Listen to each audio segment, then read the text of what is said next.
જ્ઞાન યજ્ઞ છે અને એ સત્કર્મનું સૂચન કરે છે. માટે એક કામ કરો, આપ શ્રીમદ ભાગવત જ્ઞાન યજ્ઞ કરાવો તો આપનો ઉદ્યમ સફળ થશે. જ્ઞાન વૈરાગ્ય જાગશે, ભક્તિનું દુઃખ દૂર થશે અને તમારી ઈચ્છા પૂરી થશે. નારદજીએ સનત કુમારોને કહ્યું, પણ મહારાજ એક સવાલ और बचता है. क्या? કે ભાગવત તો શ્લોકે શ્લોકે વેદનો જ સાર છે. વેદના મંત્રના ઘોષથી ન જાગ્યા એ ભાગવતના શ્લોકથી જાગશે. હા, કારણ શ્લોક અને પુણ્ય શ્લોક ભવ વારિધીને તરવાના બે સાધન છે. શ્લોક અને પુણ્ય શ્લોક. શ્લોકના સંકીર્તને અને શ્રવણે અને પુણ્ય શ્લોકના દર્શને અને સ્મરણે પુનીત બનાય છે. શ્લોક, ભાગવતના શ્લોક છે 18,000. વક્તા દ્વારા એનું સંકીર્તન થાય, શ્રોતાઓ દ્વારા એનું શ્રવણ થાય તો જીવન મંગલ થાય. અને પુણ્ય શ્લોક એટલે પુણ્ય શ્લોક એવા સંતને કહેવામાં આવે કે સવારના ઉઠતાની સાથે તમે જેનું નામ લો તો તમારો દિવસ સુધરી જાય. એને પુણ્ય શ્લોક કહીએ, એને પ્રાતઃ સ્મરણીય કહીએ. પુણ્ય શ્લોક કેટલા? આપણે ત્યાં શ્લોક છે, પુણ્ય શ્લોકો નલો રાજા, પુણ્ય શ્લોકો યુધિષ્ઠિર, પુણ્ય શ્લોકા ચ વૈદેહી, પુણ્ય શ્લોકો જનાર્દન. નળ રાજા ધર્મરાજ યુધિષ્ઠિર, વૈદેહી સીતા, જનાર્દન ભગવાન કૃષ્ણ, યા વિષ્ણુ પુણ્ય શ્લોક છે. તો આવા પુણ્ય શ્લોકના દર્શને અને દર્શન ન થાય તો એના સંસ્મરણે પુનીત જરૂર થવાય. અને તમે કહ્યું કે ભાગવત એ તો વેદનો જ સાર છે ને મહારાજ. વૃક્ષનો સાર એટલે ફળ. અને ફળ ખાતા જે આનંદ આવે, જે સ્વાદ મળે, એ વૃક્ષને એની ડાળીઓને ચાવો, એના થળિયાને બટકા ભરો, એ સ્વાદ ના. કેરીનો સ્વાદ લેવો હોય તો કેરીનું ફળ ખાવું જોઈએ, પછી આંબાના પાંદડા ચાવો કે એની ડાળીઓના દાંતણ કરી કરીને ચાવ્યા કરો, એ સ્વાદ ન મળે. ભલે આંબાથી જ કેરી થઈ છે, પણ કેરીમાં જે સ્વાદ હોય છે એ આંબામાં નથી હોતો. એમ શ્રીમદ ભાગવત એ ફળ છે વેદરૂપી વૃક્ષનું, અને તેથી ભાગવતમાં જે સ્વાદ છે એ તો વેદોમાં નથી. इसलिए आप श्रीमद भागवत ज्ञान यज्ञ करवाई. નારદજીની શંકાનું સમાધાન થયું. બાપજી, તો પછી હું બીજા કોને શોધવા જાઉં? તમે મળ્યા, તમે ઉપાય બતાવ્યો, તો હવે તમે જ કથા સંભળાવો ને હું સાંભળું. સનતકુમાર રાજી થઈ ગયા. ચલો, હમ તૈયાર હે. અમે એટલા માટે તો આવ્યા છીએ, કોઈક સાંભળવા વાળો હોય કેવા બેસી જઈએ, અને કેવા વાળો હોય તો સાંભળવા બેસી જઈશું. आप सुनना चाहते हैं? हमारी तैयारी है कहने की. ठीक है महाराज, कहां चले? वक्ता तो आप मिल गए, लेकिन स्थल, जगह तो निश्चित करनी है. गंगा द्वार समीपे तो तटम आनंद नामकम. સનત કુમારોએ કહ્યું, ગંગાજીને કિનારે આનંદ તટ ઉપર આપણે કથા કરીએ. ગંગા એટલે જ્ઞાનનો કિનારો, જ્ઞાનની ભૂમિ. એનો અર્થ એમ થયો કે જ્ઞાનની આનંદમયી અવસ્થામાં ભગવત કથા થવી જોઈએ. અને જ્ઞાની છે ને આઠે પોર આનંદ હોય, આનંદમયી અવસ્થામાં ભગવત કથા હોય. પછી મોઢા ચડાવેલા હોય, તંગ થઈને બેઠા હોઈએ, આનંદમય અવસ્થા. ઘણાના મોઢા એવા 12 મહિના 24 કલાક એવા ચડેલા ને સડેલા ને પડેલા હોય. મોઢાને જોઈને આપણને એમ થાય કે આને ઘેર કાયમ ખરખરાના કાગળ આવતા હશે, ગુજરી ગયા. કોકદી તો હશો. મોઢા ચડાવો એ બરાબર, પણ કામ પૂરતા ચડાવો તો તબલા નહીં ચડાવવા પડે, પણ વગાડવા પૂરતા. પછી ઉતારી નાખવા પડે, નહીં ફાટી જાય. કામ પૂરતા ચડાવીને પછી ઉતારી નાખજો, ફાટી જશો. કામ પૂરતા ચડે, પછી 24 કલાક ચડાવેલા થોડા રખાય. ઘણા આપણે એમ પૂછીએ ને કે આનંદમાં, આનંદમાં આમ બોલતો ચડાવેલું તબલું ને, મજામાં, હા મજામાં, હા મજામાં છો તું, કેવી મજામાં? એવો જવાબ આપે, ખીજાય. ચડાવેલું તબલું. બીજી વાર પૂછીએ, મજા? કીધું નહીં મજામાં, ચડેલું તબલું. એવી રીતે જ જવાબ આપે. ઘણા ટેવ હોય, તમે શું જાઓ, નીકળે ને તો હું કરો ઉતરેલું તબલું હોય, શાંત હોય, તો એમ કે બસ આ ચોખા વીણું છું, આવો. નહીં ઘણા આપણે પૂછે શું કરો, ભાળતો નથી, ડોળા ફૂટી ગયા છે, દેખાતું નથી. લે ત્યાં તો એટલું સંભળાવી દે આપણા દાદાના દાદા સુધી ગાળીએ પગી જાય. શું કરો છે એમને પૂછે, ભાઈ ભાળીએ જ, પણ આ તો સમાચાર પૂછવા હાટું થઈને તને પૂછ્યું શું કરો છો. વાતનો પ્રારંભ કરવા માટે એક સેન્ટન્સ તો કંઈક બોલવું જોઈએ ને, કે જ્યાંથી પછી સંવાદ ચાલુ થાય. જ્ઞાનની આનંદમય અવસ્થા, હર્ષ નહીં, શોક નહીં, આઠે પહોરા. અને જ્ઞાનની ભૂમિકા ઉપરથી યા તો ભક્ત હોય યા તો જ્ઞાની તો આનંદ તટ ઉપર આવે છે. નારદજી બહુ રાજી થયા, આપના જેવા સંતો મેળવ્યા. ભાગ્યોદયેન બહુજન્મ સમાર્જિતેન સત્સંગમં ચ લભતે પુરુષો યદા અજ્ઞાન હેતુ કૃત મોહ મદાંધકાર નાશમ વિધાય હિ તદોદયતે વિવેક. જન્મ જન્માંતરના ભાગ્યનો ઉદય થાય ત્યારે સત્સંગમં ચ લભતે પુરુષો યદા હોય.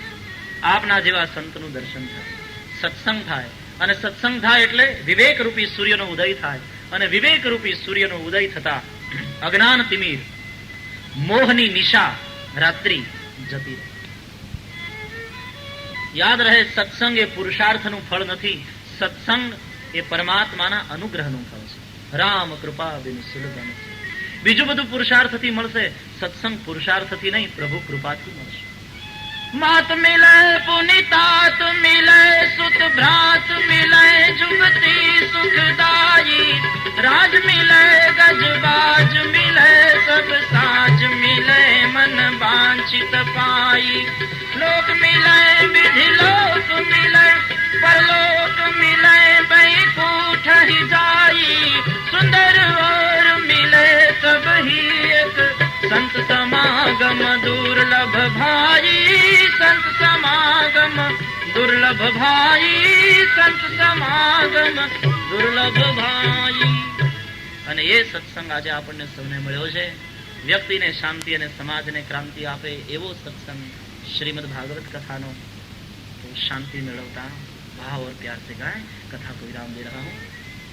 हरि भजन बिना सुख शांति नहीं. पुकारियो भाव से. हरि भजन बिना सुख शांति नहीं.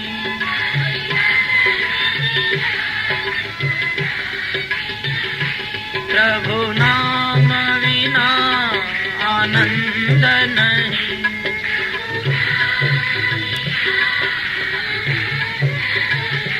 प्रभु नाम विना आनंद नहीं.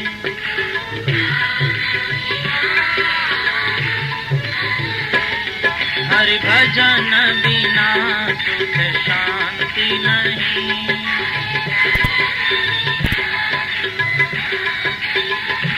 प्रभु भजन बिना सुख शांति नहीं.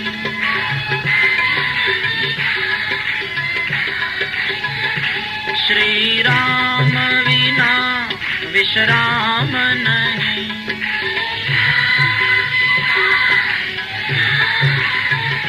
श्री राम विना विश्राम नहीं.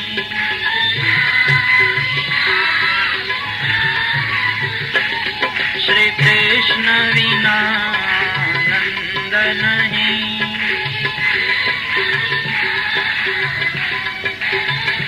श्री कृष्ण विना आनंद नहीं.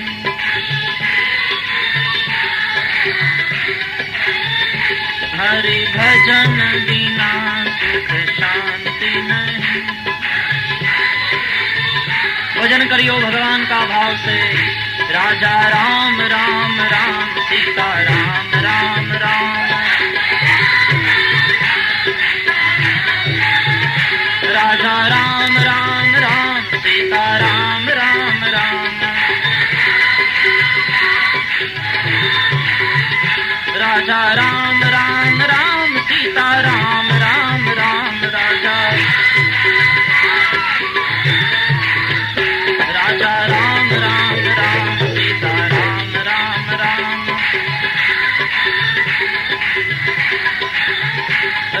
श्याम श्याम श्याम राधे श्याम श्याम श्याम राधे श्याम श्याम श्याम राधे श्याम श्याम श्याम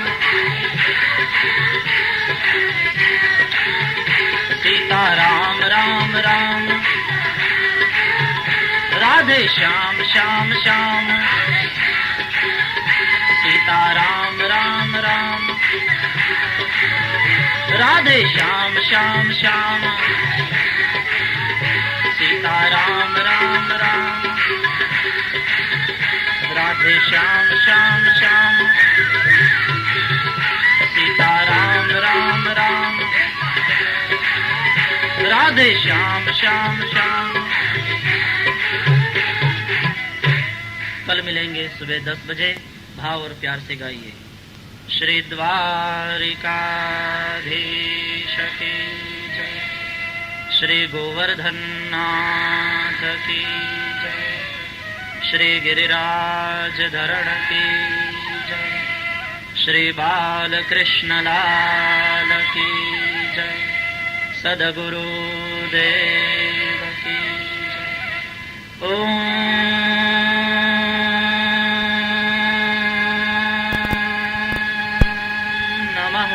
पार्वती पतये हर हर महादेव हर। जय जय श्री राधे, जय जय श्री राधे, जय जय श्री राधे। श्री वृंदावन विहारी लाल की जय।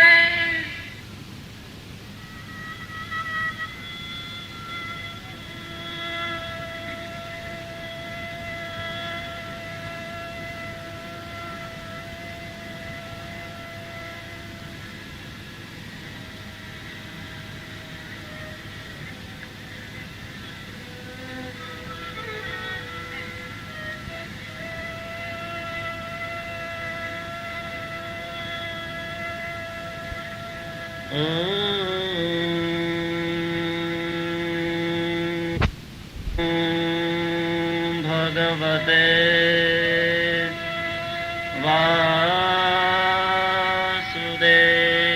वासुदेवाय।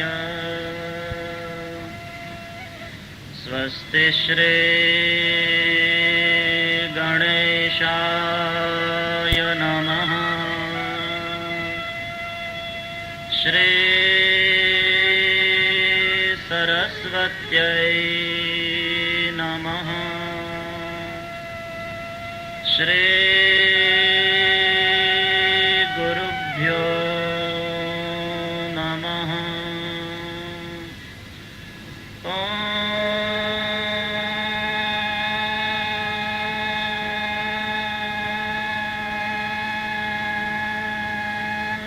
नमः पार्वती पतये हर हर महादेव हर। वंशे विभूषितकरान् नवनीरदाभात् पीताम्बरादरुणबिम्बफलाधरोष्ठात् पूर्णेन्दुसुन्दरमुखात् अरविन्दनेत्रात् कृष्णात् परं किमपि तत्त्वमहं न जाने। कृष्णत्वदीयपदपङ्कजपञ्जरान्ते अद्यैव मे विशतु मानसराजहंस। प्राणप्रयाणसमये कफवातपित्तैः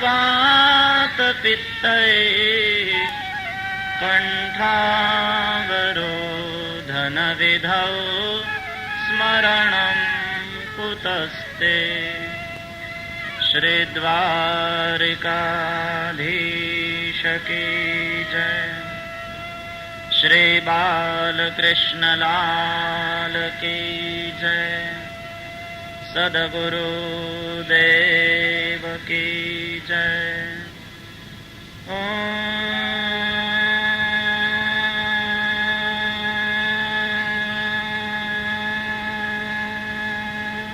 नमः पार्वती पतये हर हर महादेव हर। हरे कृष्ण कृष्ण कृष्ण हरे हरे।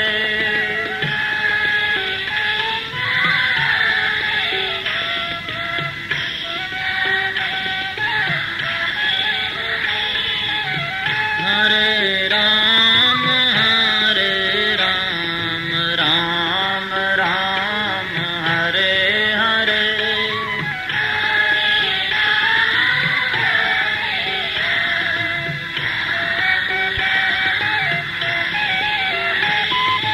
हरे कृष्ण कृष्ण कृष्ण हरे हरे।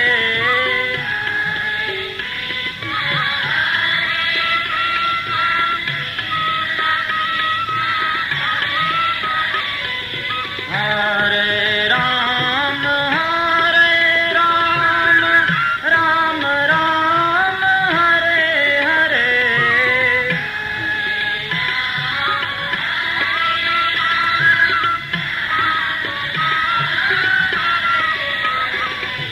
हरे कृष्ण कृष्ण कृष्ण हरे हरे।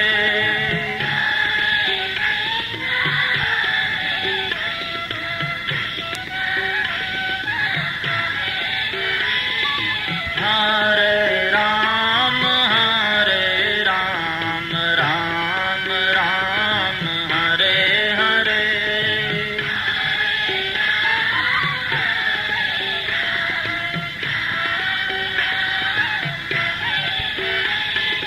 हरे कृष्ण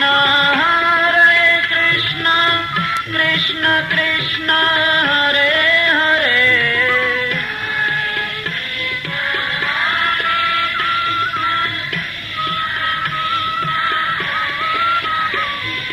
हरे राम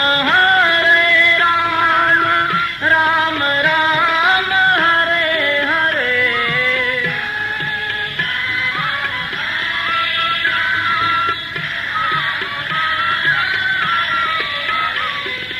हरे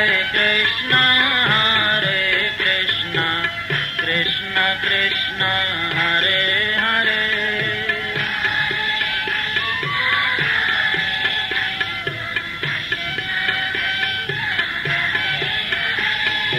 हरे राम राम राम हरे हरे।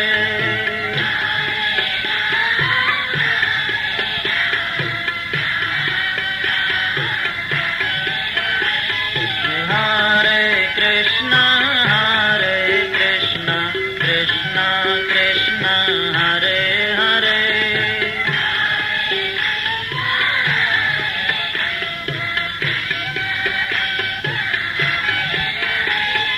हरे राम राम राम हरे हरे।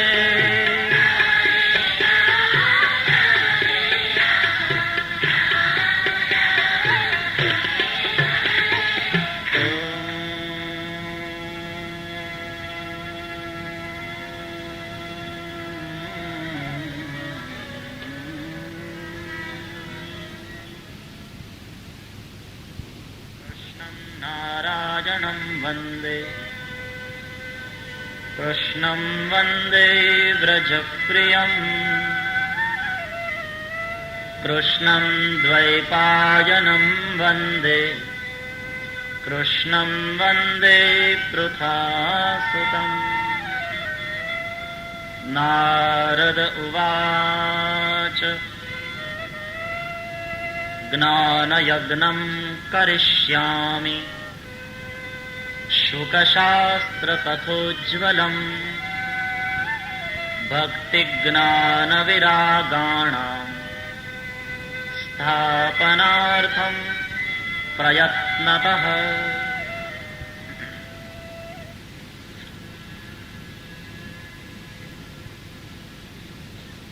દેવર્ષિ નારદ સનત કુમારોને લઈને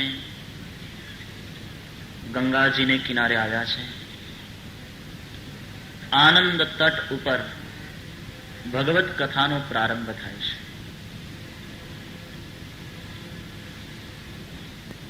સંતો ઋષિમુનિઓને સમાચાર મળ્યા, મહાન સત્સંગ થવાનો છે.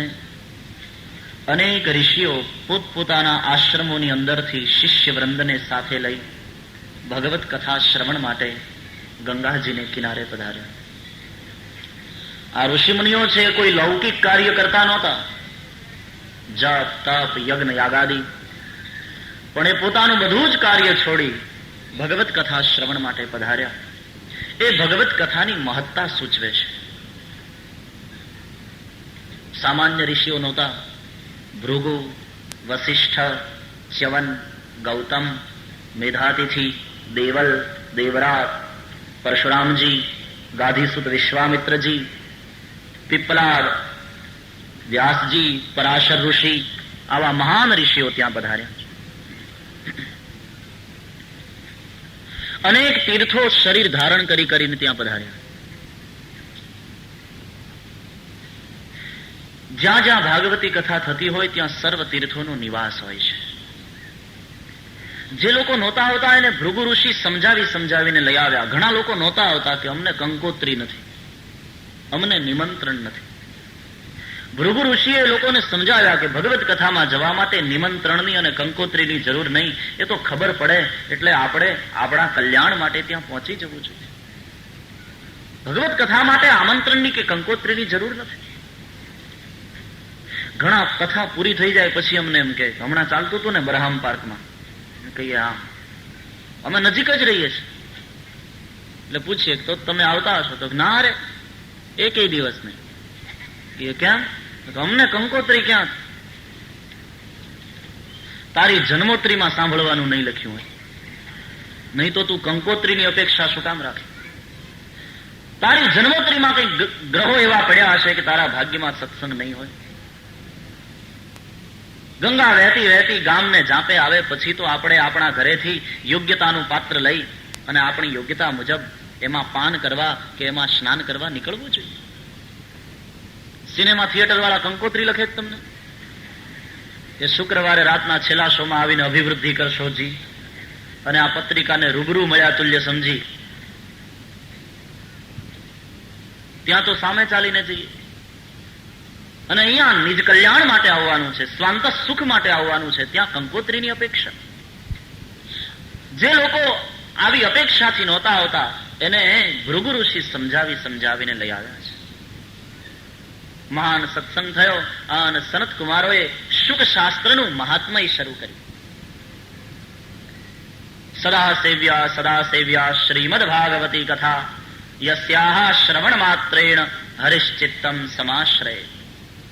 શ્રીમદ ભાગવતની કથા સદા શ્રવણ કરવા યોગ્ય છે, સેવવા યોગ્ય છે.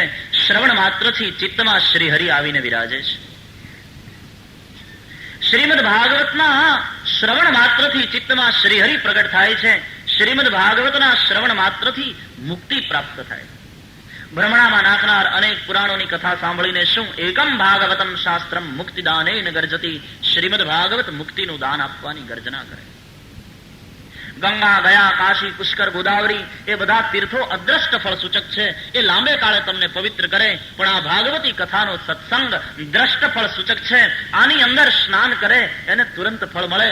ગોસ્વામી તુલસીદાસજી આ જ વાતને રામચરિત માનસમાં સત્સંગનું મહાત્મય બતાવતા કહે છે.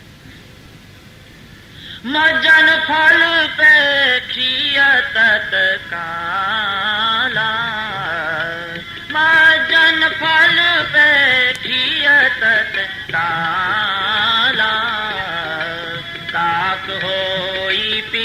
બકવું મરાલા કાક હોય પીક બકવું મરાલા સુનિયા ચરજ કરે જની કોઈ સુનિયા ચર ઓ સત્સંગતિ महिमा नहीं गोई सत्संगति ओ बिनु सत्संग विवेक न होई बिनु सत्संग पुकारियो राम कृपा बिनु सुलभन सोई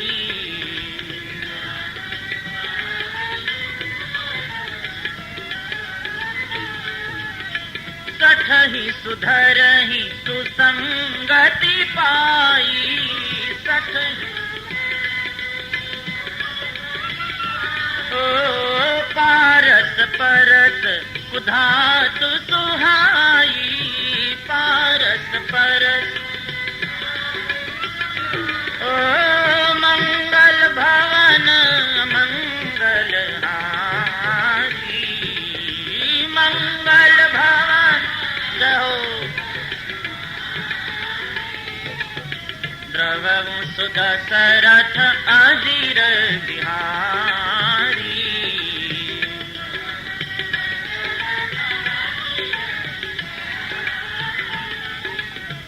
मज्जन फल पेठिया तत्काला मज्जन फल ओ पीक हो काक हो पीक बकवु મરાલા કાક હોય આ એવું સરોવર છે સત્સંગ રૂપી કે આમાં સ્નાન કરે આ તીર્થમાં સ્નાન કરે એને મજ્જન ફળ સ્નાનનું ફળ તુરંત મળે શું બોલે કાગડો હોય તો કોયલ થાય અને બગલો જો આમાં નાય તો એ હંસ બની જાય ત્યાં દૈહિક પરિવર્તનની વાત નથી કાગડો અને કોયલ એટલે કાક કૃષ્ણ પિક કૃષ્ણ કો ભેદ પિક કાકયો વસંત સમયે પ્રાપ્તે કાક કાક પિક પિક કાગડો અને કોયલ એમાં ભેદ શું બંને કાળા પણ વસંત ઋતુ આવે ને બંને બોલવા માંડે ત્યારે ખબર પડે કે આ કાગડો અને આ કોયલ કાગા કાગા કિસી કા ક્યા લેપ હૈ और कोयल किसी को क्या दे कोयल मीठा बोल के तो सबको अपना कर ले तो कागा किसी को क्या लेते हैं कोयल किसी को क्या दे પણ કોયલ મીઠાઈ બોલ કે જી જી જી જી જી એ સબકો અપના કર લે કાગડો આપણે ઘેરથી શું લઈ જાય 100 પાઉન્ડ ઉછીના લઈ ગયો ને પાછા નથી આપ્યા એવું ખરું પણ કાગડાની વાણી ગમે નહીં અને કોયલ આપણે ઘેર ગુણ બાજરો નાખી ગઈ એવું ખરું પણ કોયલ બોલે ને માણસો સાંભળ્યા કરે કાગડો કોયલ બની જાય એમ કાગડાના જેવી કર્કશ વાણી હોય પણ સત્સંગ રૂપી તીર્થમાં સ્નાન કર્યા પછી એ માણસ બોલતો હોય અને દુનિયા આખી ડોલતી હોય બીજે દ્રષ્ટાંત જોવા નથી જવું પડે એમ રામચરિતમાનસમાં જ દ્રષ્ટાંત મળશે કાગ ભુસુંડીજી શરીર કાગડાનું પણ ભુસુંડી જયારે ભગવત કથા કરે ત્યારે ખગપતિ ગરુડ સામે પલોઠી વાળીને બેસી ગયા બગલો હોય તો એ હંસ થઈ જાય બગલો એટલે દંભ અને હંસ એટલે વિવેક દંભી માણસના જીવનમાંથી દંભ દૂર થઈ જાય અને એનું જીવન વિવેકપૂર્ણ બની જાય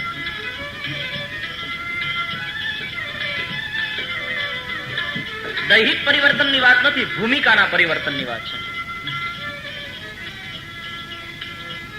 શ્રીમદ ભાગવત દ્રષ્ટ ફળ સૂચક છે શ્રવણ માત્રથી ફળ મળે છે શ્રીમદ ભાગવતના નિત્ય એક અધ્યાયનો પાઠ એકાદ પ્રકરણનો પાઠ અરે એક શ્લોકનો પાઠ શ્લોકાર્ધમ અર્ધા શ્લોકનો પાઠ વ્યાસજી કહે શ્લોક પાદંબા શ્લોકના એક ચરણનો પણ પાઠ જો નિત્ય થાય તો રાજસૂય અશ્વમેધ યજ્ઞનું પુણ્ય મળે દુર્લભ એવ કથા લોકે અને છતાં પણ આ કથા બહુ દુર્લભ છે. આમ જ્યાં શ્રીમદ ભાગવતનું મહાત્મય ગાન સનત કુમારો કરી રહ્યા હતા ગંગાને કિનારે, સામે મુખ્ય શ્રોતાના રૂપમાં દેવર્ષિ નારદજી બેઠા છે, બીજા અનેક ઋષિમુનિઓ છે, અનેક તીર્થો શરીર ધારણ કરીને આવ્યા છે. મહાત્મય ગાન સનત કુમારોના મુખારવિંદ દ્વારા થઈ રહ્યું છે. અને એમાં એક ઘટના બની. દૂરથી કોઈ સંઘ શ્રી કૃષ્ણના નામનું સ્મરણ કરતા ચાલ્યો આવતો. આખો સંઘ આવતો તો હરિ સંકીર્તન કરતા. શ્રી કૃષ્ણ ગોવિંદ હરે મુરારે, હે નાથ નારાયણ વાસુદેવ.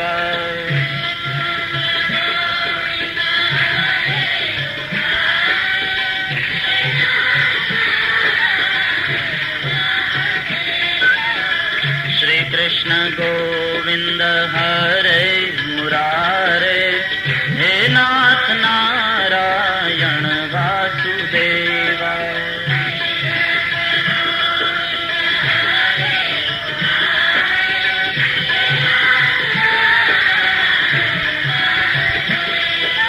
એવં નગાઃ શ્રવણોરુધર્મે પ્રકાશ્યમાને ऋषिभिः सभायाम् आश्चर्यमेकं समभूतदानीम् तदुच्यते संशृणु शौनकत्वं.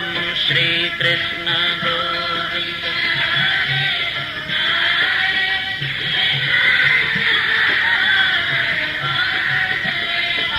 भक्तिः सुतौ तौ तरुणौ गृहीत्वा प्रेमैकरूपा सहसा विरासीत्. श्री કૃષ્ણ ગોવિંદ હરે મુરારે, નાથેતી નામાની મુહુર્વદંતી. શ્રી કૃષ્ણ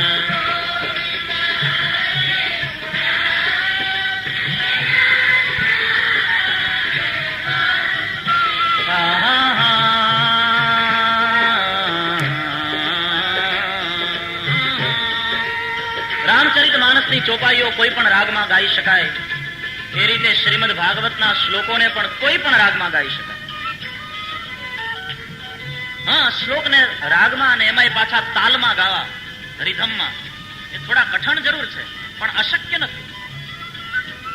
ये राग का नाम है मेघ.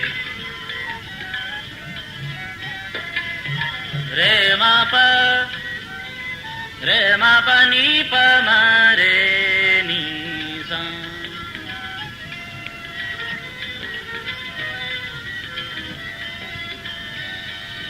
एवं नगाः श्रवणोरुधर्मे प्रकाश्यमाने ऋषिभिः सभायाम् आश्चर्यमेकं समभूतदानीम् तदुच्यते संशृणु शौनकत्वं. श्री कृष्ण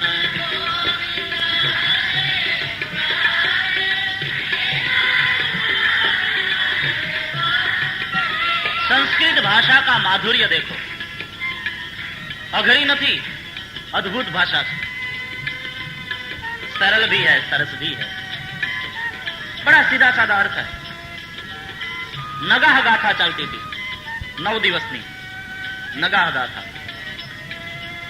અને સનત કુમારો ઋષિઓની સભામાં શ્રીમદ ભાગવતના મહાત્મ્યનું ગાન કરતા હતા. આશ્ચર્યમેકમ સમભૂતદાનીમ. તે ઠેકાણે હે નારદ, હે શૌનક, એક આશ્ચર્ય થયું. સુતજી કહે, શું થયું? બોલે તદુચ્યતે સંશૃણુ શૌનકત્વમ. હું તે કહું છું હે શૌનક, संशृणुत्वम. सुनिए क्या हुआ.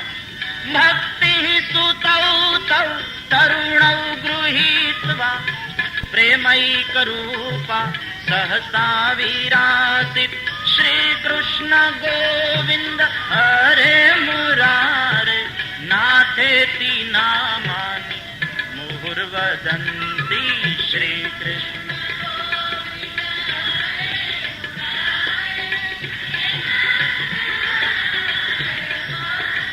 क्या आश्चर्य हुआ. બોલે ભક્તિ પોતાના બંને પુત્ર જ્ઞાન અને વૈરાગ્યને લઈને અને બીજા બધા તીર્થો જે દેહ ધારણ કરીને એમની સાથે હતા એ સૌને લઈને ભક્તિ. શ્રી કૃષ્ણ ગોવિંદ હરે મુરારે હે નાથ નારાયણ વાસુદેવા સંકીર્તન કરતા કરતા આખા સંઘને લઈ ભક્તિ પોતાના બંને પુત્રો સાથે ત્યાં પધારી. लेकिन बड़ी प्यारी बात है, भक्ति ही सुतौ तौ तरुणौ सुतौ गृहीत्वा, भक्ति ही तौ तरुणौ सुतौ गृहीत्वा. अब तरुण हो गए हैं. તરુણવ સુતવ, જ્ઞાન વૈરાગ્ય જે વૃદ્ધ હતા અને સુતેલા હતા. ભાગવતની કથા અહીંયા ગંગાને કિનારે ચાલે છે, પણ અહીંયા કથા ચાલુ થઈ અને ત્યાં પેલા બંનેની વૃદ્ધાવસ્થા ગઈ, તરુણાવસ્થા પ્રાપ્ત થઈ. જાગ્યા તો ખરા જ જ્ઞાન વૈરાગ્ય, નહીં તો નારદે વેદ ઘોષ કરી, ગીતા પાઠ કરીને ગળા ફાડીને બહુ ટ્રાય કરી હતી, પણ ન જાગ્યા, બગાસા ખાઈને સુઈ ગયા. પણ અહીંયા કથા શરૂ થઈ અને ત્યાં જ્ઞાન વૈરાગ્ય જાગૃત થયા. આટલું જ નહીં, વૃદ્ધાવસ્થા એમની ગઈ, તરુણાવસ્થા આવી અને ભક્તિની સાથે જ્ઞાન વૈરાગ્ય ત્યાં પધારે છે. આશ્ચર્ય થયું લોકોને. કોણ છે આ? તામ ચાગતામ ભાગવતાર્થ ભૂષામ સુચારુ વેશામ તત્રશુઃ સદસ્યા કથમ પ્રવિષ્ટા કથમાગતેયમ મધ્યે મુનીનામ ઇતિ તર્કયંતઃ શ્રી કૃષ્ણ ગોવિંદ.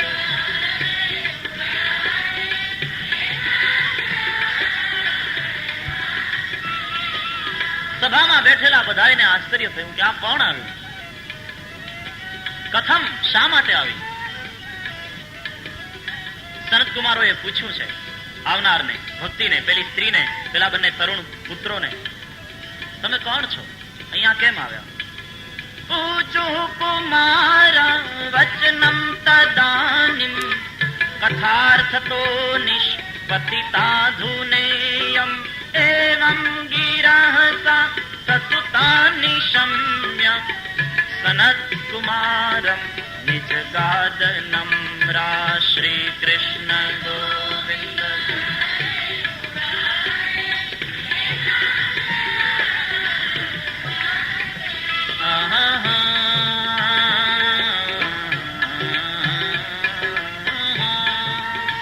जब पूछा गया तो उस स्त्री ने अपना परिचय देते हुए कहा, मैं भक्ति हूं, आज तुम्हारा द्वारा पुष्ट થઈ. भवद विरद्यैव कृतास्मि पुष्टा कलि प्रणष्टापि कथारसे.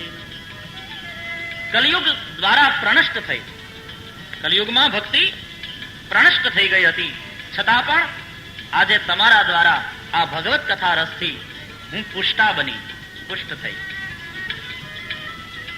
अब मुझे कहो, वाहम तु तिष्ठाम्यधुना ब्रुवन्तु. अब मैं कहाँ रहूं, मैं कहाँ बैठूं? मैं यहाँ कथा में आई हूं, मुझे स्थान दीजिए. तो सनत कुमारो राजी થયા અને ભક્તિને કહ્યું, ये तो ठीक बात है.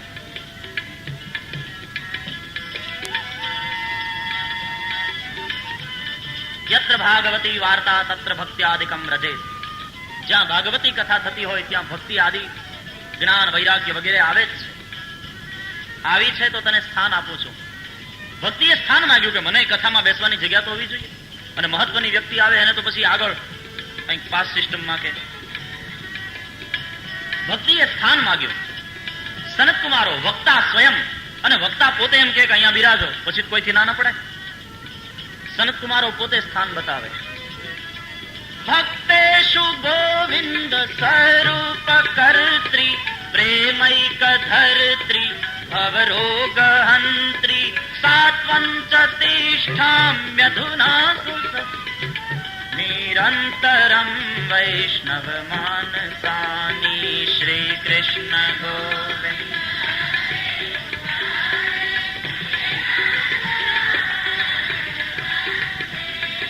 ધન્ય હો ભક્તિ, તને ધન્ય હો, તું ભક્ત અને ભગવાનને એક કરનારી છે.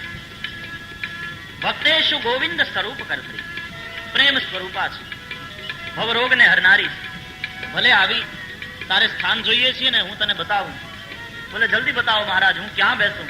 સનતકુમારોએ કહ્યું, અહીંયા જે કથા સાંભળવા બેઠા છે વૈષ્ણવો, એના મનની અંદર તું બેસી જા, નિવાસ. ભગવત કથાની અંદર પધારેલી ભક્તિ એને વૈષ્ણવોના નિરંતરમ વૈષ્ણવ માનસાની, वैष्णवों मनमा स्थान આપવામાં આવ્યું છે. अब मन में भक्ति प्रकट होगी, मन में प्रभु के लिए रति प्रीति प्रकट होगी. એટલે ભીતરથી ભીંજાઈને સાંભળવાની છે કથા. જય હો.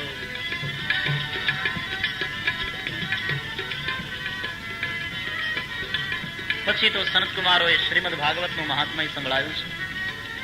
ભાગવતી વાર્તા ગમે તેવો કાયિક, વાચિક અને માનસિક પાપ કરનારો હોય એને પણ આ કથા પુનીત કરે છે. અને માટે એક દ્રષ્ટાંત આપ્યું કે પૂર્વે તુંગભદ્રા નદીને કિનારે એક ઉત્તમ નગર હતું.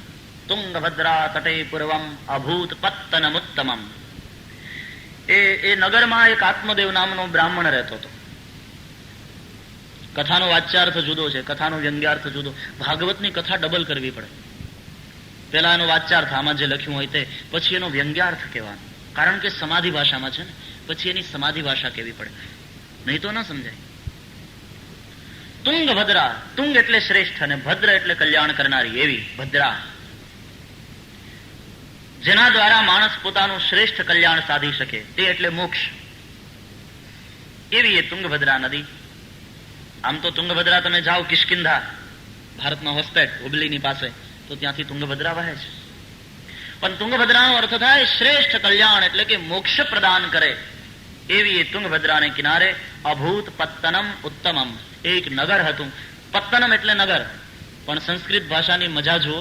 પત્તનમનો એક અર્થ થાય નગર, અને પત્તનમનો બીજો અર્થ છે પતનશીલ એવો દેહ, એટલે દેહરૂપી નગર. આ 10 દરવાજા વાળી નગરી, અને એની અંદર દેહ પણ સામાન્ય નહીં, ઉત્તમમ પત્તનમ, ઉત્તમ નગર હતું. એટલે સૌથી ઉત્તમ દેહ કયો? ઉત્તરકાંડની અંદર ભુષુંડીને પ્રશ્ન થયો છે, અને ભુષુંડીએ ઉત્તર આપ્યો કે સૌથી ઉત્તમ દેહ છે માનવ શરીર, માનવ તન. તો એનો અર્થ એમ થયો કે આ માનવ શરીર દ્વારા હું તમે ઉત્તમ કલ્યાણ એટલે કે મોક્ષની પ્રાપ્તિ કરી શકીએ છીએ. નર નારાયણ બનવાની ક્ષમતા ધરાવે છે. एक बीज है, वृक्ष बनने की पूर्ण क्षमता है. बीज का अर्थ, नर का अर्थ नारायण बनने की पूर्ण क्षमता है. એ મોક્ષ પ્રાપ્ત કરી શકે. ઉત્તમ નગર છે માનવ શરીર. એમાં આત્મદેવ નામનો બ્રાહ્મણ રહેતો હતો. હવે સમજાય છે? દરેકના આ ઉત્તમ નગરમાં આત્મદેવ નામનો બ્રાહ્મણ રહે છે. બ્રાહ્મણ શું કામ કહ્યો? ક્ષત્રિય કેમ નહીં? વૈશ્ય કેમ નહીં? શુદ્ર કેમ નહીં? આત્માને બ્રાહ્મણ કેમ કહ્યું? આત્મદેવને પેલા વેલા તો આત્મા એ જ દેવ, આત્મદેવ. અને બ્રાહ્મણ, બ્રાહ્મણ એટલે બ્રહ્મમ જાનાતિ ઇતિ, જે બ્રહ્મને જાણે છે. કારણ કે આત્મા પરમાત્માને સંબંધ છે. ઈશ્વર અંશ જીવ અવિનાશી ચેતન અમલ સહજ સુખ રાશિ. તો બ્રહ્મને જાણે, અંશ અંશીને જાણે છે. એની એક સ્ત્રી હતી, એનું નામ ધુંધુલી હતું. ધુંધુલીનો પરિચય આપ્યો છે. સ્વવાક્ય સ્થાપિકા નિત્યમ સુંદરી સુકુલોદ્ભવા. પોતાનું ધાર્યું કરનારી હતી. આ ધુંધુલી એટલે બુદ્ધિ. બ્રાહ્મણ શું કામ કહ્યો? ક્ષત્રિય કેમ નહીં? વૈશ્ય કેમ નહીં? શુદ્ર કેમ નહીં? આત્માને બ્રાહ્મણ કેમ કહ્યું? આત્મદેવને પેલા વેલા તો આત્મા એ જ દેવ, આત્મદેવ. અને બ્રાહ્મણ, બ્રાહ્મણ એટલે બ્રહ્મમ જાનાતિ ઇતિ, જે બ્રહ્મને જાણે છે. કારણ કે આત્મા પરમાત્માને સંબંધ છે. ઈશ્વર અંશ જીવ અવિનાશી ચેતન અમલ સહજ સુખ રાશિ. તો બ્રહ્મને જાણે, અંશ અંશીને જાણે છે. એની એક સ્ત્રી હતી, એનું નામ ધુંધુલી હતું. ધુંધુલીનો પરિચય આપ્યો છે. સ્વવાક્ય સ્થાપિકા નિત્યમ સુંદરી સુકુલોદ્ભવા. પોતાનું ધાર્યું કરનારી હતી. આ ધુંધુલી એટલે બુદ્ધિ, યાદ રહે. પોતાનું ધાર્યું કરનારી સુંદરી હતી, સુકુલોદ્ભવા હતી, લોક વાર્તા હતા. લૌકિક વાતોમાં એને બહુ રસ પડે. ક્રૂરા, ક્રૂર હતી. પ્રાયશઃ બહુજલ્પિકા, બહુ બોલ બોલ કરનારી હતી. ઘરના કામકાજમાં સુરીપુરી, આમ કૃપણ, કંજૂસ અને કલહપ્રિય, ઝઘડાખોર. ઝઘડો એને બહુ ગમે. હું તારી સાથે બાંધું તો તું મને શું દે, આવી એની શરતો. ગમે ત્યાંથી ઝઘડો એને જોઈએ. બંને દંપતી રહેતા હતા પ્રેમથી. ભિક્ષુક હતો છતાં વિત્તવાન, ધનવાન ગણાતો હતો આત્મદેવ બ્રાહ્મણ. પણ એક વાતનું દુઃખ હતું એને ત્યાં સંતતિ નહોતી, સંતાન નહોતું, શેર માટીની ખોટ હતી. એનો અર્થ વિવેક નામનો પુત્ર નહોતો. અને જ્યાં સુધી વિવેક નામનો પુત્ર નથી આવ્યો આપણા સૌના જીવનમાં, ત્યાં સુધી આપણે સૌ દુઃખી છીએ. તો આત્મદેવ બ્રાહ્મણ આ દુઃખથી પીડાય અને એકવાર જંગલમાં ગયો. આત્મહત્યા કરવાના વિચારથી ત્યાં એક સંત એને મળે છે, એને રોકે છે. આ શું કરે? બોલે આત્મહત્યા. તારું નામ શું? કહે આત્મદેવ. તારું નામ આત્મદેવ અને કરવા આવ્યો છે આત્મહત્યા? આત્મહત્યાને આપણા શાસ્ત્રોમાં પાપ કહ્યું છે. પરહત્યા તો પાપ છે, આત્મહત્યા પણ પાપ છે. અને આમે સુસાઇડ કોઈ કરવાની કોશિશ કરે ને પકડાઈ જાય તો એના ઉપર કેસ થાય છે, ગવર્મેન્ટ પણ એને પકડે. आत्महत्या पाप है. इतना माटे जीवन दिया हुआ है परमात्मा का, तुम्हें दिया गया है, उस जीवन को मिटाने का तुम्हें भी कोई अधिकार नहीं. जियो और जीने दो, आ वाक्यમાં બહુ મોટો ધર્મ છે. તમે જીવો અને બીજાને જીવવા દો, એટલે બીજાને જીવવા ન દઈએ અને કોઈની હિંસા કરીએ એ પણ પાપ છે. અને તમે ન જીવો, આત્મહત્યા કરીએ, જીવનને મિટાવી દઈએ એ પણ અપરાધ છે. લાઈફ ઇઝ અ સોંગ, પરમાત્મા દ્વારા અપાયેલું ગીત છે. સિંગ ઇટ ફુલ્લી. અડધેથી તમે છોડી દો એ ન ચાલે.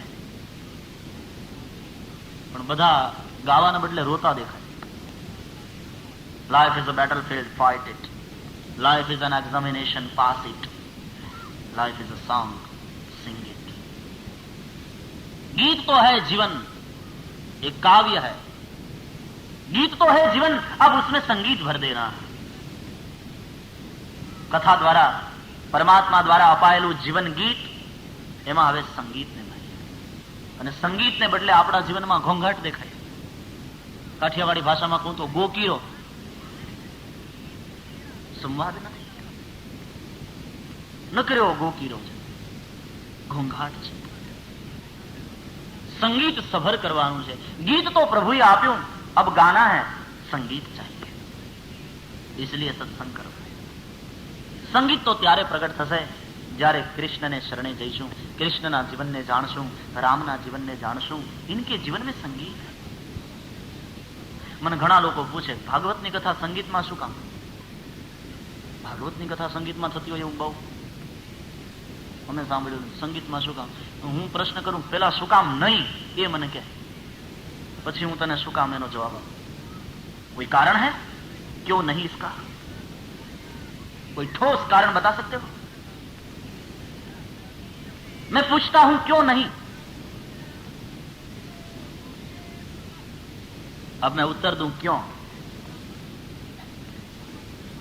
જગતનો મોટામાં મોટો કોઈ સંગીતકાર થયો હોય તો એ છે શ્રી કૃષ્ણ. સંગીતના 3 પ્રકાર આપણે ત્યાં કયા છે શાસ્ત્રમાં: ગાયન, વાદન અને નૃત્ય. આ ત્રણેયનો સમન્વય એને સંગીત કહેવામાં આવે.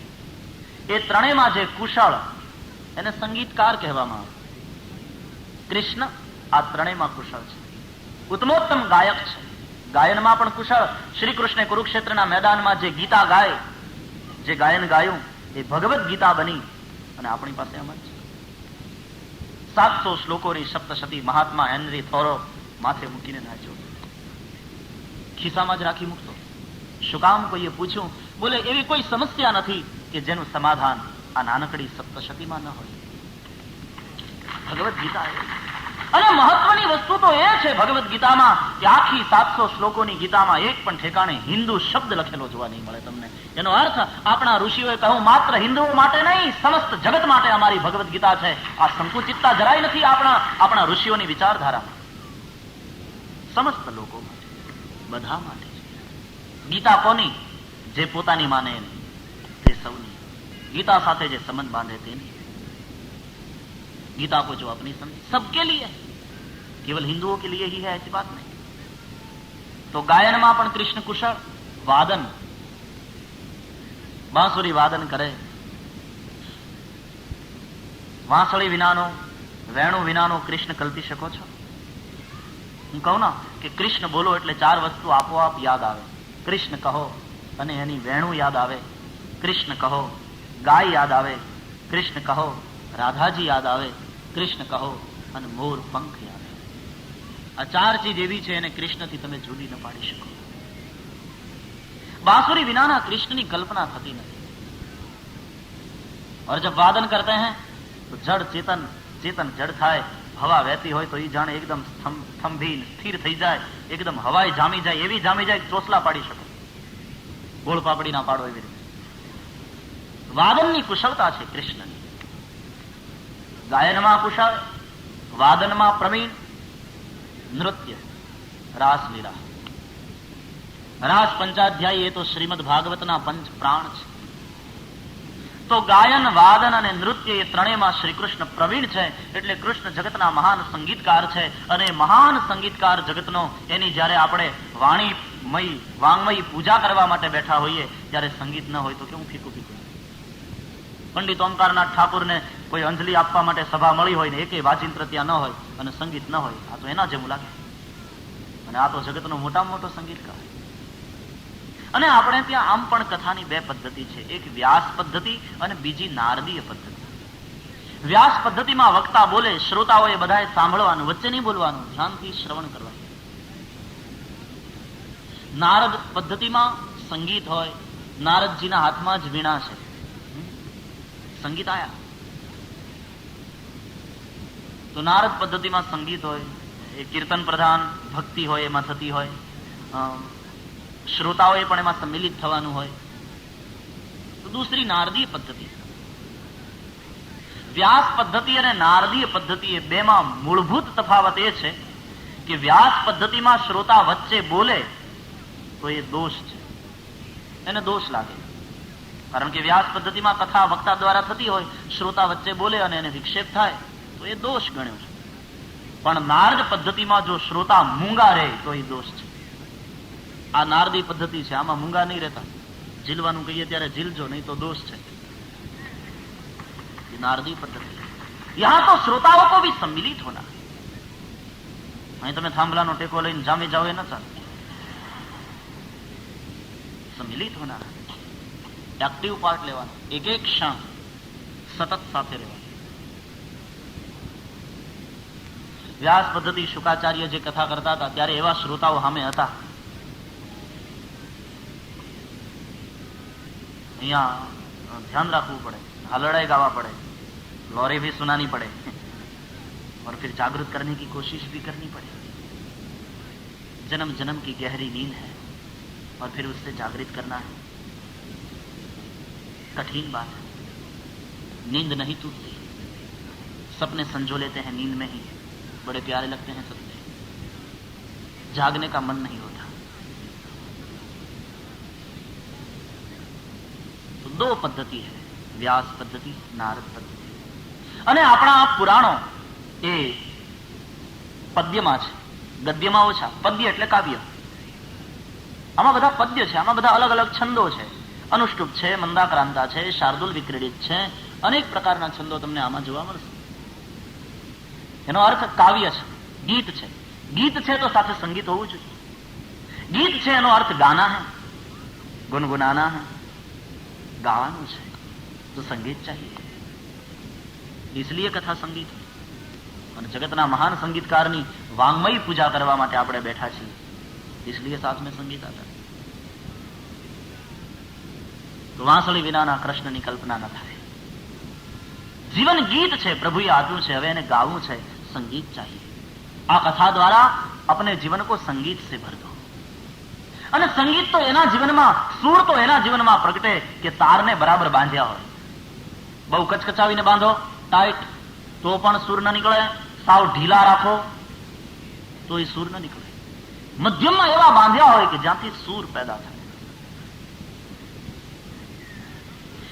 ભગવાન બુદ્ધનો એક શિષ્ય હતો, શ્રવણ એનું નામ હતું. श्रवण राजकुमार હતો, फिर बुद्ध का शिष्य बन गया, उसने दीक्षा ले ली. રાજકુમાર હતો ત્યારે બહુ વિલાસી જીવન જીવતો હતો. બુદ્ધનો શિષ્ય થયા પછી શ્રવણે તમામ વિષયો અને વિલાસનો ત્યાગ કર્યો. એટલી હદે એટલું બધું એ કઠિન જીવન જીવવા લાગ્યો કે લોકો બીજા બધા શિષ્યો રસ્તા ઉપર ચાલે તો શ્રવણ કાંટામાં ચાલે, પથરામાં ચાલે. બીજા બધા એક ટાણું ભોજન કરે, એક ટાઈમ, તો શ્રોણ ઉપવાસ કરે. બહુ કઠિન તપ કરવા લાગ્યો. બુદ્ધને થયું આ જરા અતિશય છે.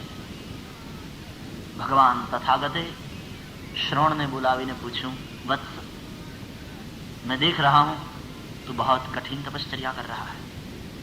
हाँ गुरुदेव, ये शरीर सुविधाओं का आदि हो गया है ना, क्योंकि राजकुमार था, महलों में रहा है, सुविधाओं में रहा है, आदि हो गया है, उसकी आदत छुड़ाना चाहता हूं.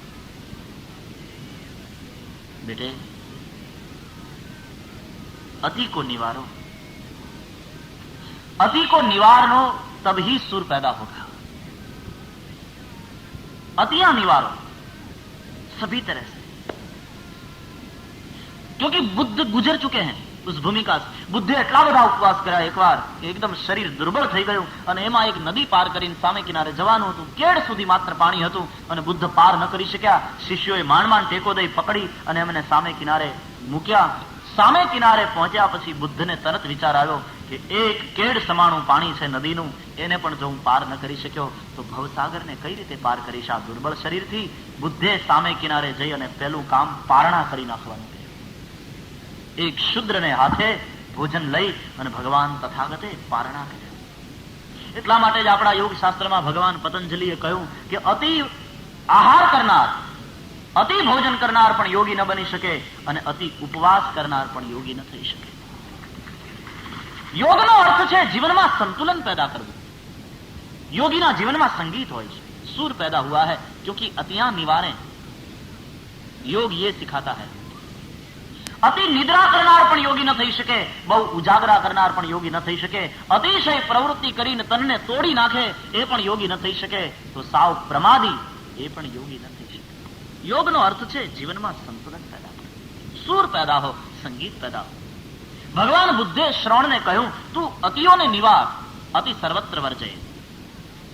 श्रवण, जब तू राजकुमार था तो वीणा बड़ी अच्छी बजाता था, बड़ा अच्छा संगीतकार है, बड़ी अच्छी वीणा बजाता था.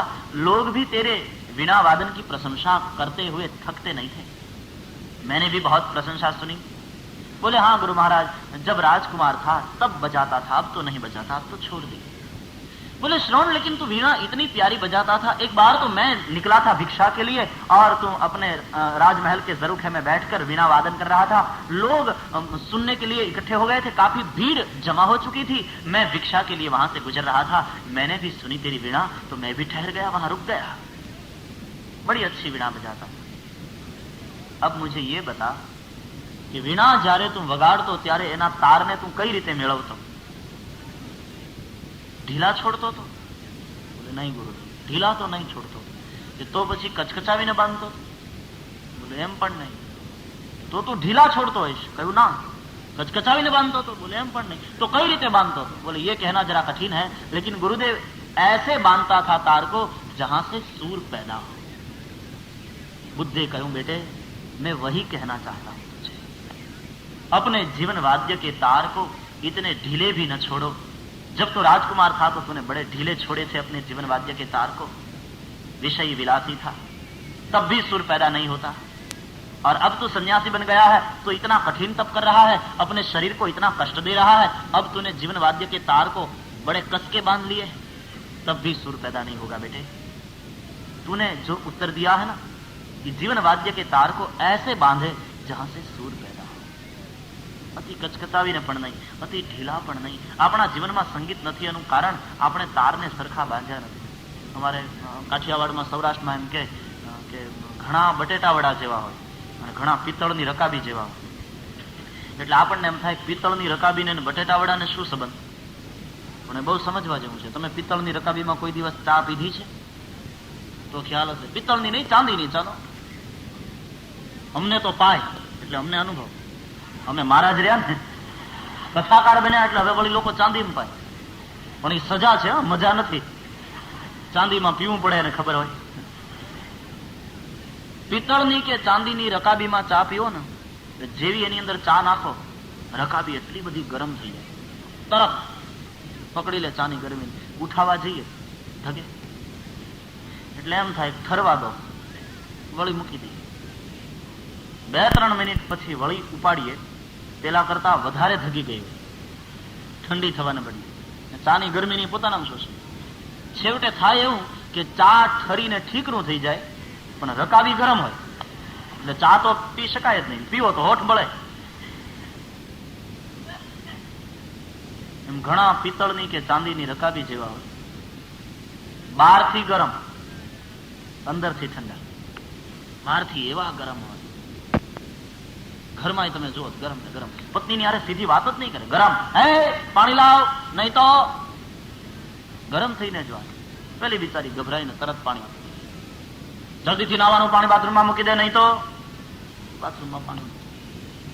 8:30 વાગે મારી થાળી પીરસીને તૈયાર જોઈએ, નહીં તો બરાબર 8:30 વાગ્યાનું ભાણું તૈયાર. પેલી એ બિચારી એકદમ દબાણમાં ડરના માર્યા જ કામ કરવાનું. એમાં એકવાર ઓફિસેથી આવ્યો ને કહ્યું જલ્દી ચા બનાવી દે, નહીં તો.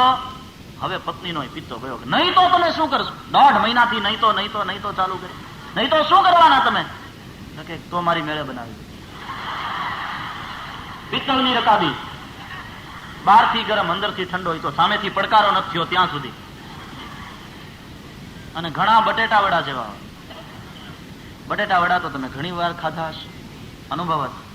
બટેટા વડા બહારથી ઠંડા લાગે પણ અંદરનો માવો એવો ગરમ હોય, ઠંડુ છે એમ માનીને મોઢામાં નહીં મૂકતા તરત. 2 મિત્રો બટેટા વડા ખાતા હતા, પછી આમ ઠંડુ લાગ્યું એટલે એક જણાએ ઉપાડીને મોઢામાં મૂક્યું. મોઢામાં તો મૂક્યું પણ અંદરનો ગરમ ગરમ માવો તાળવે ચોંટ્યો ને ચોટી ખીતો થઈ ગઈ.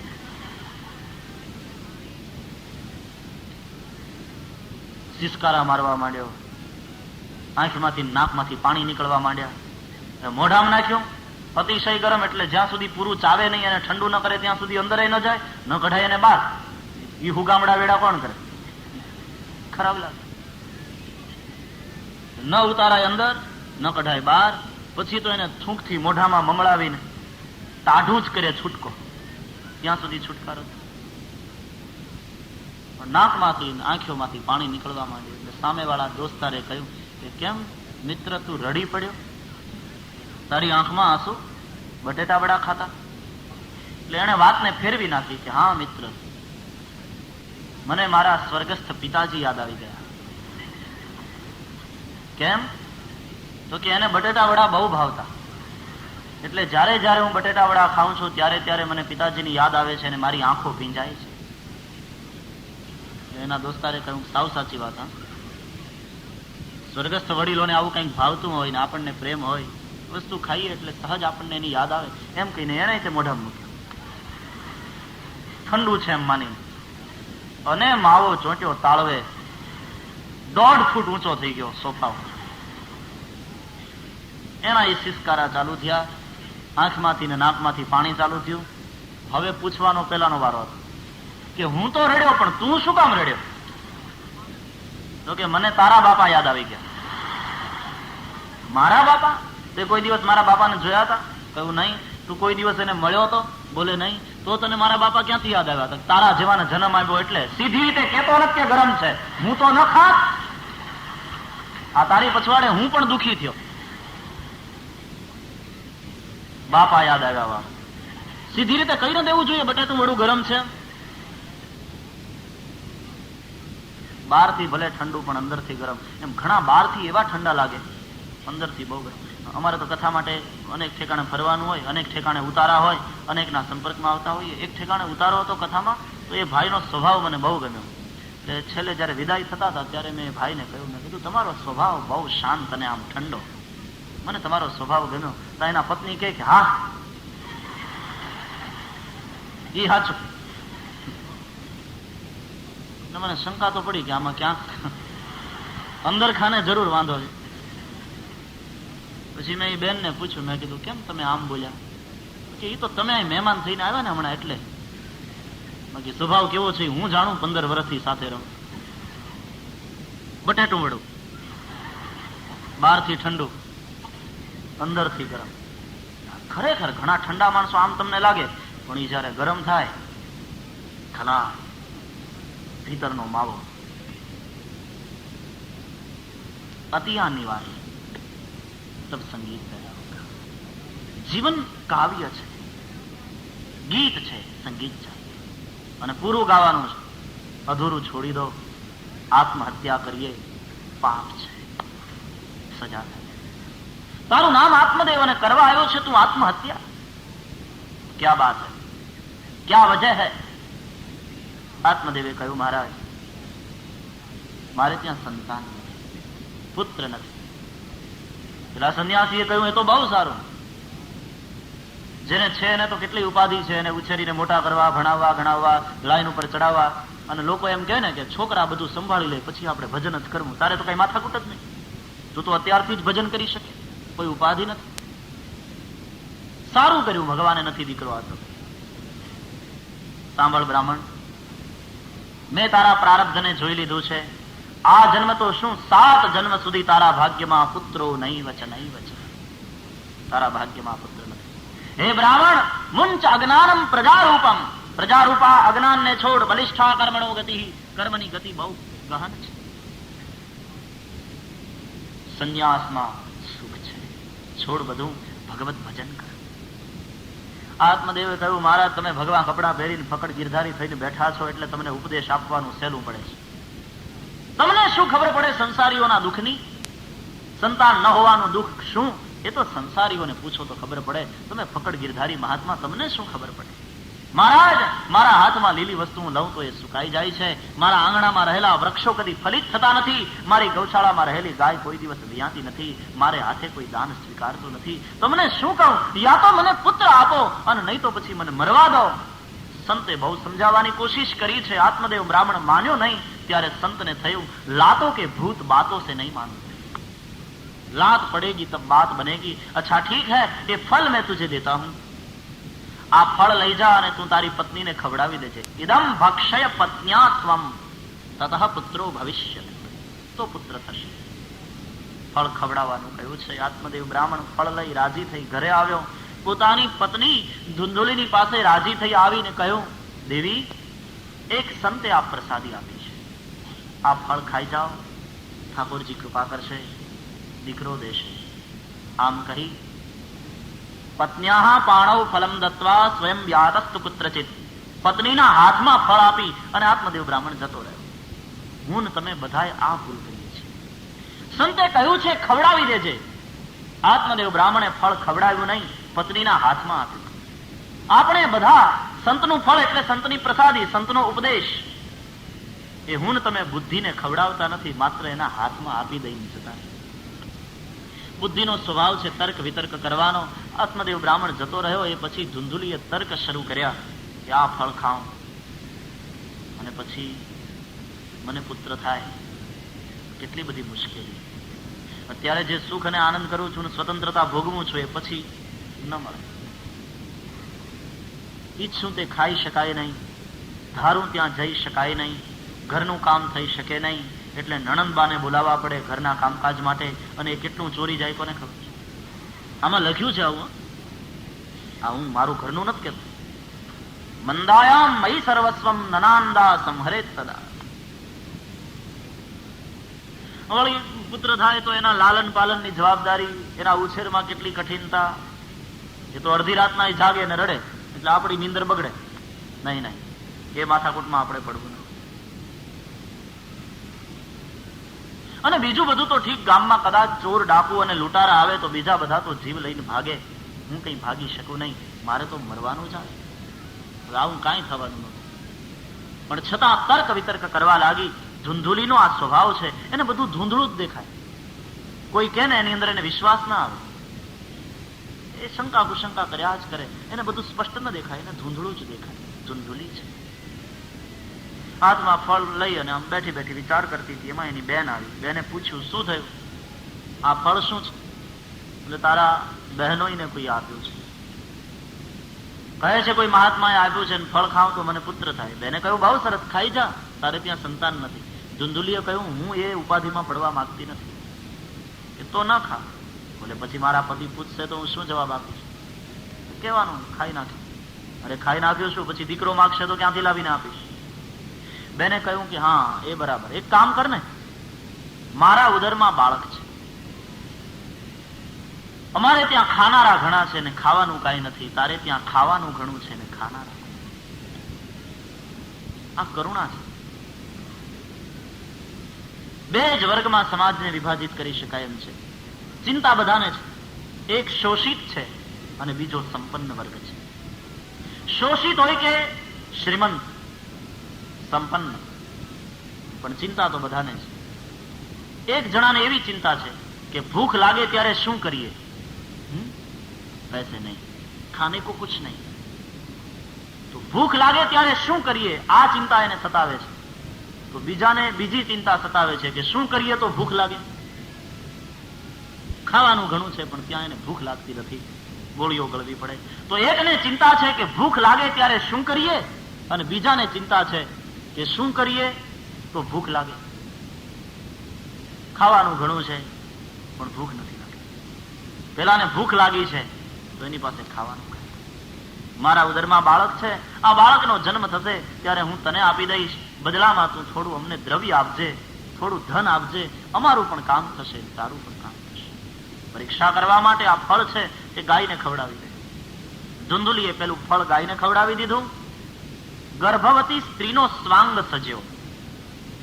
ધુંધુલીની બેનને જયારે પુત્ર પ્રસવ થયો ત્યારે ગુપ્ત રીતે એ પુત્રને મોકલી આપ્યો ધુંધુલી પાસે, અને ધુંધુલીએ ધન આપી બહેન અને બનેવીને રાજી કરી, અને પછી પોતે જાહેર કર્યું કે મને દીકરો અવતર્યો છે.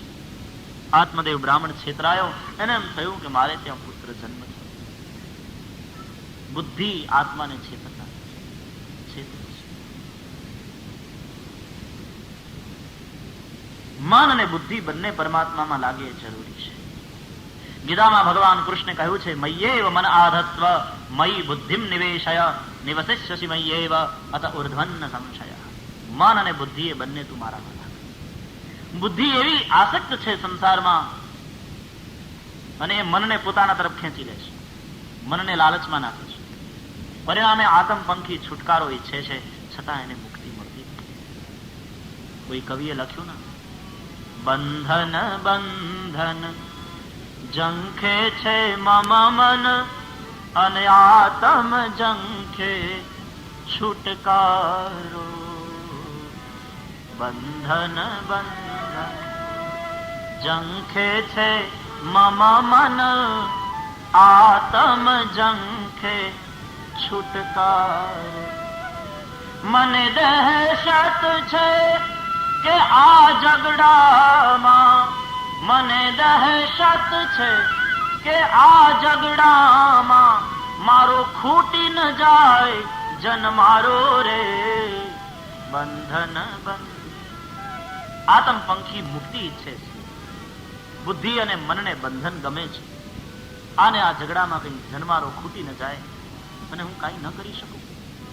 ગાદલા બિછાવવામાં રાત તો વહી ગઈ, ઊંઘવાનું રહી ગયું ને સવાર થઈ ગઈ. પથારી કરવામાં જ જો સવાર થઈ જાય, ઊંઘવાનું રહી જાય, સવાર થઈ જાય. ગાદલા બિછાવવામાં રાત તો વહી ગઈ. આ ગાદલા બિછાવવા એનો અર્થ સમજજો. ઘણા ગાદલા બિછાવવા પથારી કરવામાં અહીંથી ઉપાડી ત્યાં મૂકે, આ ઓછાડ બરાબર નથી, ને આમ પૂર્વ પશ્ચિમ રાખો, પાછા ઉત્તર દક્ષિણ રાખો, હેઠું રાખો, પલંગ ઉપર રાખો, એમાં જ સવાર થઈ જાય. નહીં નહીં કથા સાંભળો, બોલે નહીં જપ કરો, બોલે નહીં એના કરતા કોકને મદદ કરો, બસ એ જ સાચો ધર્મ. એમાં છેવટે કાંઈ કરી ન શકે. અહીંયાથી ત્યાં કૂદે, ત્યાંથી અહીં કૂદે, અહીંથી ગાડલું આમ ફેરવે, ત્યાંથી પથારી આમ ફેરવે. ગાદલા બિછાવવામાં રાત તો વહી ગઈ, ઊંઘવાનું રહી ગયું અને સવાર થઈ ગઈ. એમને જીવન પૂરું થયું. મીઠા મધુરા મન ગમતા પણ આ બંધન આખર તો બંધન છે. મીઠા મધુરા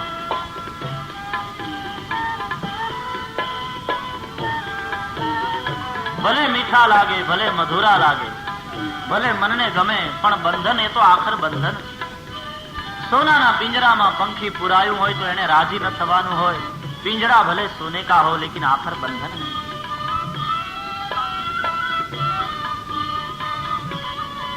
હું લાખ મનાવું મનડાને મારા, લાખ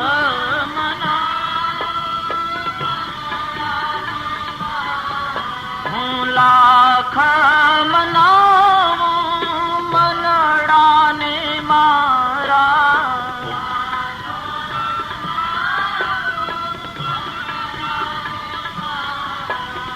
તો એ કરે મન મુહકારો, બંધન બંધન ઝંખે છે મમ મન, આતમ ઝંખે છૂટકારો, બંધન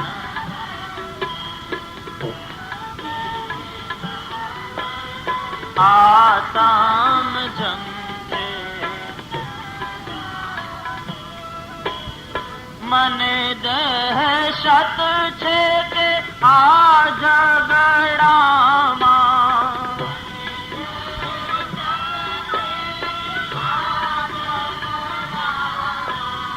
મને દહેશત છે કે આ ઝઘડામાં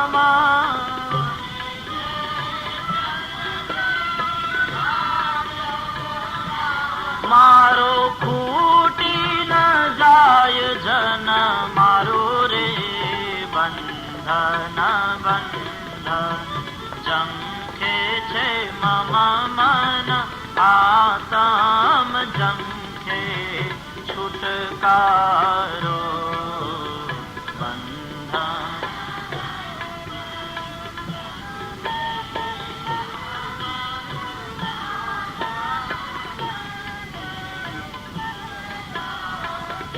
ધુંધુલીએ આત્મદેવ બ્રાહ્મણને છેતર્યો છે.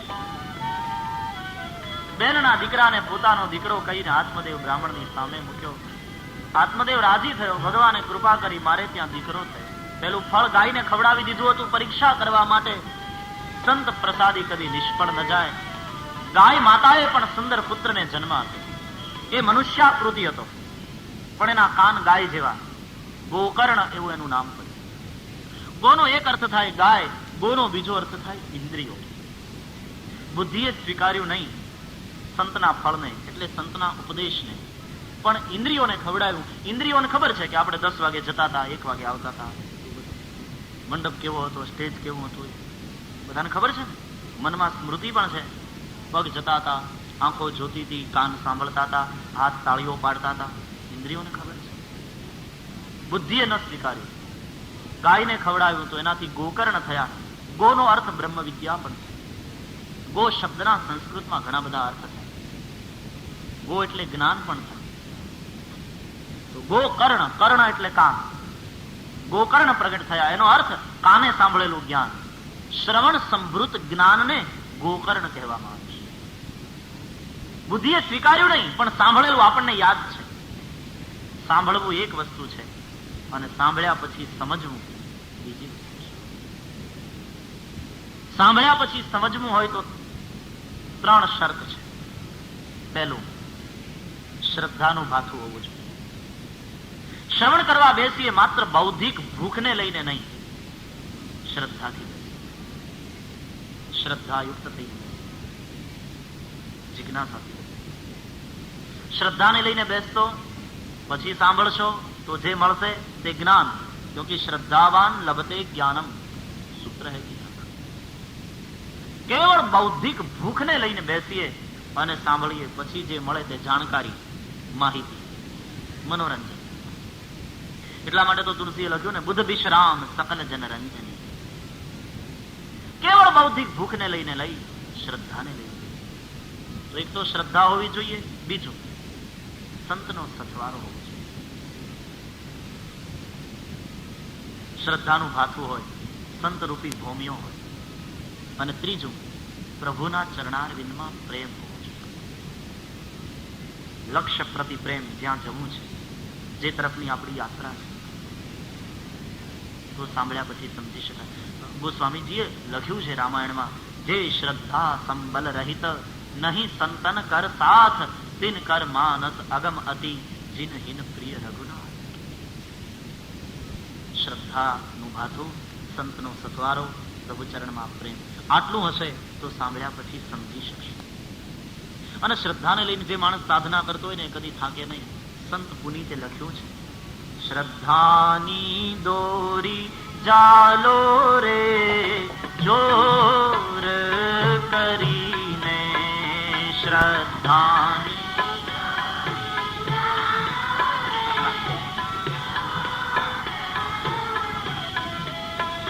તો વારે ચડશે વાલો રે મેર કરીને. જય હો.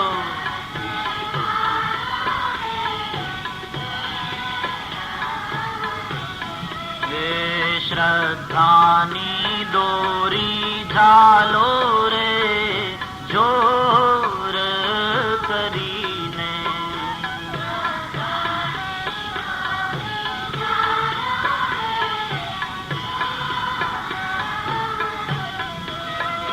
શ્રદ્ધાની દોરી ઝાલો તો થાક ન લાગે. શ્રદ્ધાની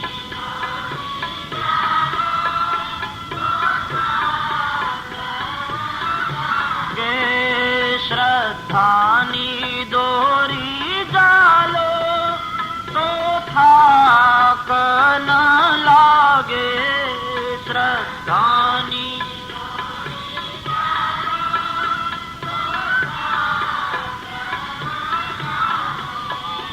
એ ચાલે આગે આગે રે જોર કરીને,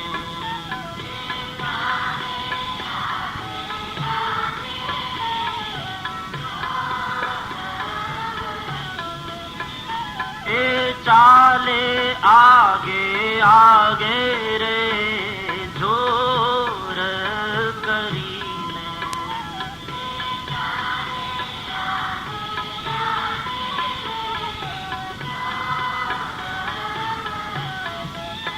એ શ્રદ્ધાની દોરી ઝાલો રે જોર કરીને,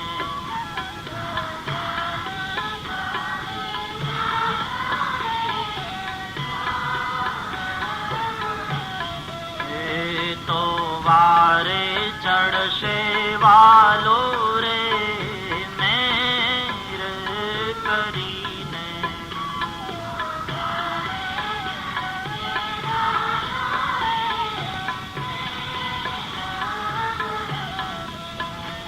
शर्त है, ये 3 बातें होगी, श्रद्धा, संतनो सथवारो અને પ્રભુ ચરણમાં પ્રેમ. फिर सुनोगे तो समझोगे, समझोगे तो करोगे, करोगे तो तरोगे भवसागर. समझा बिना तो कोई करे नहीं.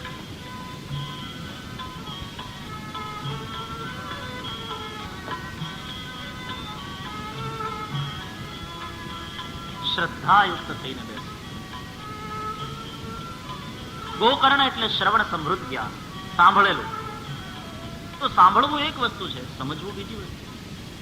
અમુક ભૂમિકા આપણી ન થઈ હોય તો સમજાય નહીં, સાંભળીએ ભલે. ગોકર્ણ શ્રવણ સમૃદ્ધ જ્ઞાન છે, સાંભળેલું જ્ઞાન છે. ગોકર્ણ પંડિત છે, જ્ઞાની છે, ધુંધુકારી મહાદુષ્ટ છે. આ તો સંત પ્રસાદીનું ફળ છે, પેલો ભોગથી થયો છે. બંને પુત્રો થયા. આત્મદેવ બ્રાહ્મણને ખૂબ આનંદ થયો. નહોતો ત્યારે એકેય નહોતો, ને હવે તો ગાય માતાએ પણ એક દીકરો આપ્યો. મોટા થયા, યજ્ઞોપવિત સંસ્કાર આપ્યા, ગુરુગૃહે ભણવા જવાની તૈયારી. ગોકર્ણ મહારાજ ગયા છે. યજ્ઞોપવિત ધારણ કર્યા પછી ત્રિકાલ સંધ્યા વંદન કરતા હતા. વેદ વિદ્યા એમણે પ્રાપ્ત કરી, પણ ધુંધુકારી મહાદુષ્ટ. સંધ્યા વંદન કરતો નહોતો, સદાચારહીન હતો. ન ખાવાનું ખાતો તો, ન પીવાનું પીતો હતો. વ્યસન અને વ્યભિચાર તરફ વળ્યો. માતા પિતાની પાસેથી પૈસા માંગવા લાગ્યો. વડીલોપાર્જિત સંપત્તિને દુરુપયોગ કરીને વેડફી નાખવા લાગ્યો. પિતા અને માતા જયારે પૈસા નહોતા આપતા તો મા અને બાપને મારવા લાગ્યો. અને જયારે દીકરાની પાટું ખાધી, લાત પડી, અબ બાત બની. હવે લમણે હાથ દઈને રડવા લાગ્યો. આત્મદેવ બ્રાહ્મણ, એને યાદ આવ્યું કે પેલા મહાત્મા કહેતા હતા કે દીકરો નથી એ સારું છે. ત્યારે હું માન્યો નહીં. અરે આ દીકરાની લાત મારે બાપે ખાવાની ઉઠી. આના કરતા તો પુત્ર નહોતો ત્યારે હું સુખી હતો. મારું અજ્ઞાન તો જુઓ, મહાત્માની વાત મેં માની. સંસાર અસાર છે, દુઃખ રૂપી છે, મોહક છે. સુતમ કસ્ય ધનમ કસ્ય, કોના છોરું અને કોના વાછરું, કોના માને બાપ. અંતકાળ રે જાઉં એકલું, હે અંતકાળે રે જાઉં એકલું, અને સાથે પુણ્ય અને પાપ રે. માટે હે તે હરિનો રસ પીજે, હે તે એ હરિનો રસ પીજે. સુતમ કસ્ય ધનમ કસ્ય, સ્નેહવાન જ્વલતે નિશમ. જે સ્નેહ પાશથી બંધાયો છે ને એ અહોરાત દિવસ અને રાત મળતો રહે. તે દિવસે મેં માન્યું,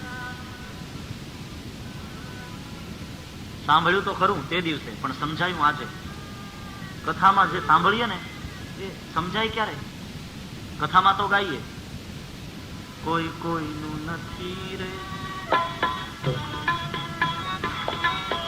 કોઈનું નથી રે, ગાયો ભાવ છે.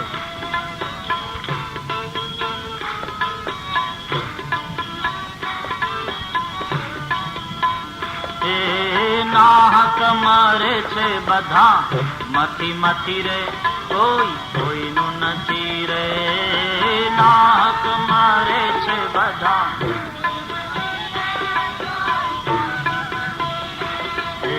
આ મારો દીકરો, આ મારો બાપ છે.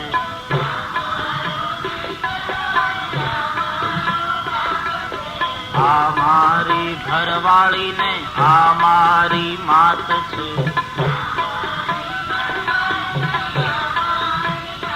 એ મુવાની સંગાથે કોઈ મરતું નથી રે, કોઈ કોઈનું નથી રે. મુવાની સંગાથે